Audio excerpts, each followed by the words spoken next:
राष्ट्रहिताचा बुलंद आवाज, राष्ट्रप्रथम news. Kolhapur gardens club आणि कोल्हापूर महानगरपालिका यांच्या संयुक्त विद्यमाने 55वे पुष्प प्रदर्शन येत्या शनिवारी आणि रविवारी दिनांक 6 आणि 7 डिसेंबर रोजी महावीर उद्यान येथे संपन्न होणार आहे.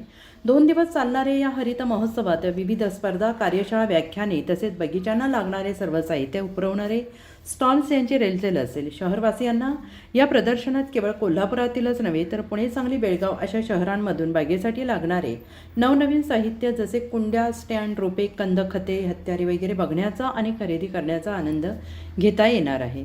या प्रदर्शनाची सुरुवात शनिवार दिनांक 6 डिसेंबर रोजी सकाळी 7 वाजता पुष्प स्पर्धेने होईल, ज्यामध्ये स्पर्धक आपल्याकडील फुललेले गुलाब, झेंडू, निशिगंध, जरबेरा अशा अनेक प्रकारच्या फुलांच्या जाती प्रदर्शनात मांडतील. तर तज्ज्ञ परीक्षकांकडून त्याचे परीक्षण होईल. त्यानंतर पुष्प प्रदर्शनाचा उद्घाटन समारंभ सकाळी 10:30 वाजता होईल. उद्यान स्पर्धेत भाग घेतलेल्या विजेत्यांना बक्षीस समारंभ प्रमुख पाहुणे माननीय मधुरिमा राजे छत्रपती यांच्या हस्ते होईल. या प्रसंगी अध्यक्ष माननीय परितोष कंकाळ तसेच विशेष अतिथी म्हणून माननीय सत्यजित कदम, माननीय राजेंद्र दोशी, माननीय शांतादेवी डी पाटील हे उपस्थित होते. संध्याकाळच्या सत्रात प्लास्टिक प्रदूषणाचा अंत या मध्यवर्ती संकल्पनेवर आधारित क्रिकेट स्पर्धा घेण्यात येईल. त्यानंतर कोल्हापुरातील तरुणाई ज्या उत्कंठावर्धक स्पर्धेची वाट पाहत असते अशा सहसळत्या तरुणांच्या कल्पनांचा आविष्कार दाखवणाऱ्या बोटॅनिकल फॅशन शो सादर होईल. या स्पर्धांमध्ये तरुणाईला प्रोत्साहन देण्यासाठी आणि त्यांचे कौतुक करण्यासाठी सिनेतारिका जुही पाटील या प्रमुख पाहुण्या म्हणून उपस्थित राहणार आहेत, अशी माहिती गार्डन्स क्लबच्या अध्यक्षा सौ पल्लवी कुलकर्णी, सचिव सुप्रिया भस्मे यांनी पत्रकारांशी बोलताना दिली आहे. रविवार दिनांक 7 डिसेंबर रोजी सकाळच्या गुलाबी थंडीत लहान थोरांच्या चित्रकला स्पर्धा आयोजित करण्यात आलेल्या आहेत. या विशेष उत्साहपूर्ण स्पर्धांच्या बक्षीस वितरण समारंभासाठी प्रमुख पाहुणे म्हणून प्रसिद्ध HP हॉस्पिटॅलिटी इंडस्ट्रीचे श्री आणि सौ हिराकांत पाटील असतील. ज्येष्ठ चित्रकार विलास बकरे हे कार्यक्रमाचे अध्यक्षपद भूषवतील.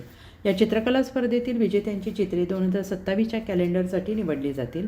संध्याकाळच्या सत्रात पृथ्वी आणि पर्यावरण, अर्थ अँड एन्व्हायरमेंट या संकल्पनेवर आधारित लघुपट स्पर्धेतील निवडक आणि विजेते लघुपट पडद्यावर दाखवण्यात येतील. प्रदर्शनामध्ये गार्डन्स क्लब आणि Indian woman scientist association Kolhapur यांच्या संयुक्त विद्यमाने फ्लॉवर फेस्टिवल या संकल्पनेअंतर्गत सृजन प्रात्यक्षिकांचे आयोजन करण्यात आले आहे. मार्गदर्शक म्हणून बॉम्बे ओहारा चॅप्टरच्या तज्ज्ञ मार्गदर्शकांची टीम लाभणार आहे.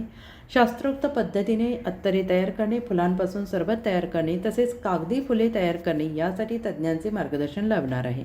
युनायटेड नेशन एन्व्हायरमेंट प्रोग्रॅम याची यावर्षी संकल्पना प्लास्टिक प्रदूषणाचा अंत यावर आधारित रचना, सजावट तसेच प्रात्यक्षिके यांचा सुंदर मिलाप अनुभवण्यासाठी कोल्हापूरकरांनी प्रदर्शनाला अवश्य भेट द्यावी असे आवाहन यावेळेस करण्यात आलं आहे. पत्रकार परिषदेत शांतादेवी डी पाटील, प्राजक्ता चरणे, सुभाषचंद्र अथने, शशिकांत कदम, रवींद्र साळुंखे, डॉक्टर रचना संपतकुमार आदी उपस्थित होते. प्रदर्शनातील प्रमुख आकर्षणे: 1.